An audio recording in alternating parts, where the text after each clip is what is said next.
اکثر دوستوں سے یہ سنا تہجد میں آنکھ نہیں کھلتی، صبح کی تکبیر اولیٰ رہ جاتی ہے. مقصد کیا؟ کہ رات کے اعمال ہم نہیں کر پاتے اور پھر اس کے لیے کوشش بھی کرتے ہیں. کہتے ہیں جی الارم بھی لگا کے سوتا ہوں اور دوست کو بھی کہا ہوا ہے مجھے کال کر دے. دوست بھی کالیں کرتا رہتا ہے، الارم بھی بجتا رہتا ہے، میں سوتا رہتا ہوں. بھائی ہم اس لیے سوتے رہتے ہیں کہ اللہ تعالیٰ توفیق نہیں دیتے اس وقت اٹھنے کی. ذرا راز سنیے. حدیث مبارکہ ہے کہ جب رات کا وقت آتا ہے تو اللہ رب العزت فرشتوں کو بلاتے ہیں، اے میرے فرشتوں، یہ میرے پیاروں کا، میرے یاروں کا، میرے فرما برداروں کے اٹھنے کا وقت ہے اور میں کوئی ڈسٹربنس پسند نہیں کرتا، لہذا فلاں فلاں فلاں یہ میرے نافرمان ہیں، میں ان کی شکل اس موقع پہ دیکھنا پسند نہیں کرتا، جاؤ اور ان کو تھپکی دے کے سلا دو. حدیث پاک میں ہے فرشتے آتے ہیں تھپکی دے کے سلا دیتے ہیں، سویا رہتا ہے سویا رہتا ہے. کیسے الارم سے آنکھ کھلے، کیسے کسی کے فون کی گھنٹی بج کے آپ کو جگائے جب فرشتہ سلا رہا ہے. رات کے شروع میں نیند آئے یا نہ آئے، اس موقع پہ گہری نیند آتی ہے تو وہ فرشتے لوری دے کے سلا رہے ہوتے ہیں، تھپکی دے کے سلا رہے ہوتے ہیں. اللہ تعالیٰ اس موقع پہ شکل دیکھنا بھی پسند نہیں فرماتے.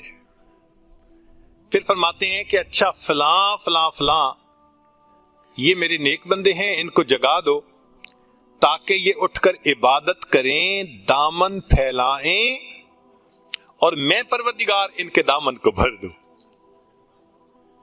تو یہ لوگ سوئے ہوئے ہوتے ہیں، خود بخود آنکھ کھل جاتی ہے، کسی الارم کی ضرورت نہیں ہوتی. تھکے ہوئے ہوتے ہیں، تہجد کے وقت بستر اچھال دیتا ہے، اٹھ کے کھڑے ہو جاتے ہیں. تھکاوٹیں بھی رکاوٹ نہیں بنتی، وہ جلدی سے وضو کرتے ہیں، اپنے رب کے سامنے ہاتھ باندھ کے کھڑے ہو جاتے ہیں، وہ اللہ سے مانگتے ہیں، اللہ ان کو دے کر خوش فرما دیتے ہیں. فرمایا تیسرے کچھ اور بھی لوگ ہیں، یہ مقربین ہوتے ہیں.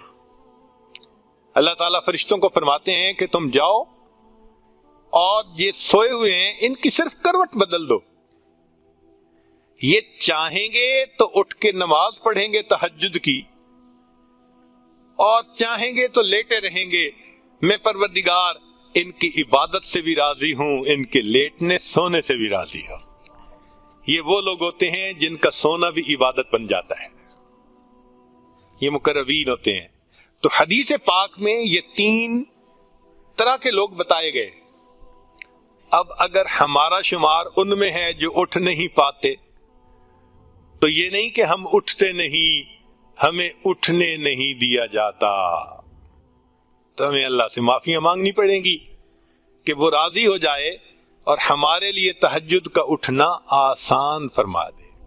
اس لیے بہت سارے دوست کنفیوز رہتے ہیں کہ جی رات کو تو اٹھا ہی نہیں جاتا.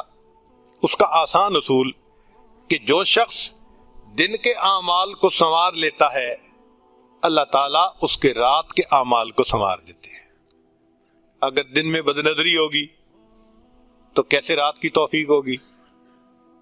دن میں اگر کھانا پینا مشتبہ ہوگا تو رات کی توفیق کیسے ہوگی؟ دن میں تو انتظار رہتا ہے فلاں کا فون آئے، فلاں کا میسج آئے، دل تو اٹکا ہوا ادھر ہے.